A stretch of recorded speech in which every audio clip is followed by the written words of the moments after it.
महाराष्ट्रात बेकायदेशीरपणे धावणाऱ्या बाईक टॅक्सी सेवांविरोधात राज्य सरकारनं आतापर्यंतची सर्वात मोठी आणि धडक कारवाई सुरू केली आहे. राज्यातील ओला, उबर आणि रॅपिडो या नामांकित कंपन्यांचे mobile apps Google play store आणि ॲपल ॲप स्टोअरवरून त्वरित हटवण्याचे आदेश महाराष्ट्र सायबर विभागानं दिले आहेत. महाराष्ट्र सायबर विभागाच्या या कारवाईमुळे सध्या डिजिटल वाहतूक क्षेत्रात मोठी खळबळ उडाली आहे. मात्र अशा प्रकारचा हा निर्णय नेमका कशासाठी घेण्यात आलाय याबद्दल सविस्तर या व्हिडिओच्या माध्यमातून जाणून घेऊयात. वारंवार दिल्या जाणाऱ्या इशाऱ्यांकडे दुर्लक्ष करणं, राज्याच्या इलेक्ट्रिक वाहन धोरणाचं उल्लंघन करणं आणि प्रवाशांच्या सुरक्षेशी तडजोड करणं या कारणांमुळे राज्य सरकारनं ओला, उबर आणि रॅपिडो यांच्या विरोधात हे कडक पाऊल उचललं आहे. महाराष्ट्र सायबर विभागाचे अप्पर पोलीस महासंचालक यांच्या कार्यालयाकडून 15 मे रोजी गुगल आणि ॲपल कंपन्यांना अधिकृत नोटीस पाठवण्यात आली आहे. माहिती तंत्रज्ञान कायदा 2000 मधील कलम 79(3)(ब) चा वापर करून या कंपन्यांना उबर, ओला आणि रॅपिडो ॲप्स ब्लॉक करण्याचे आणि त्यांचा ॲक्सेस बंद करण्याचे थेट निर्देश देण्यात आले आहेत. राज्याचे परिवहन मंत्री प्रताप सरनाईक यांनी 12 मे रोजी सायबर विभागाला एक पत्र लिहून बेकायदेशीर बाईक टॅक्सींवर कडक कारवाई करण्याची मागणी केली होती. त्यानंतर सायबर विभागानं अवघ्या 3 दिवसातच ही मोठी कारवाई केली आहे. दरम्यान गुगल आणि ॲपलला पाठवलेल्या नोटीसमध्ये सायबर विभागानं असं स्पष्ट केलं आहे की या ॲप्सद्वारे चालवली जाणारी बाईक टॅक्सी सेवा पूर्णपणे बेकायदेशीर असून ती सध्याच्या कायदेशीर चौकटीत बसत नाही.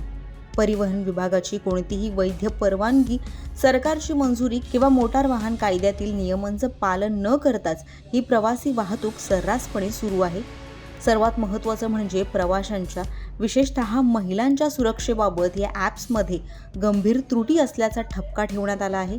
चालकांची पडताळणी, विमा कवच आणि आपत्कालीन प्रतिसाद यंत्रणा अत्यंत सुमार दर्जाची असल्याचं देखील सरकारनं म्हटलं आहे.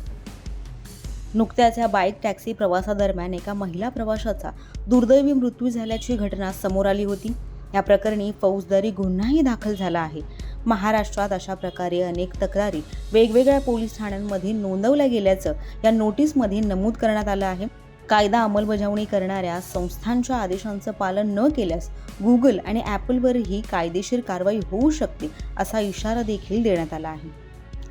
तर याआधीच महाराष्ट्राचे परिवहन मंत्री प्रताप सरनाईक यांनी 12 मे रोजी सायबर विभागाला पत्र पाठवून राज्यात कार्यरत असलेल्या बाईक टॅक्सी प्लॅटफॉर्म्स विरुद्ध हस्तक्षेप करण्याची मागणी केली होती. ओला, उबेर, रैपिडो जैसी संस्थाएं इलीगल तरीके से टू व्हीलर और बाइक टैक्सी के माध्यम से लोगों को हैरान परेशान करते थे. बहुत सारे महिलाओं की कंप्लेंट आ चुकी थी. बहुत सारे लोगों को लूटने की शिकायत FIR के माध्यम से दर्ज की गई है. तो ऐसी परिस्थिति में इलीगल तरीके से अगर ये यूज़ करते अपने ताकत का इस्तेमाल करते और RTO डिपार्टमेंट अगर कुछ नहीं करते तो वो निश्चित रूप से गलत था. इसलिए हमने कल डिसीजन ले लिया और हमारे जो TC है और साथ ही में मैंने भी एक लेटर देखे हुए साइबर क्राइम को उसके ऊपर गुना दाखिल करते हुए उनका ऐप जो है वो कैंसिल करने की मांग.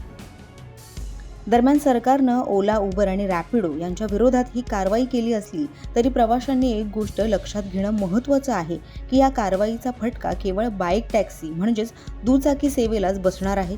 या कंपन्यांच्या ज्या 4चाकी गाड्या आहेत, कॅब्स, ऑटो रिक्षा आणि अन्न पुरवठा करणाऱ्या सेवा या नेहमीप्रमाणेच सुरू राहतील.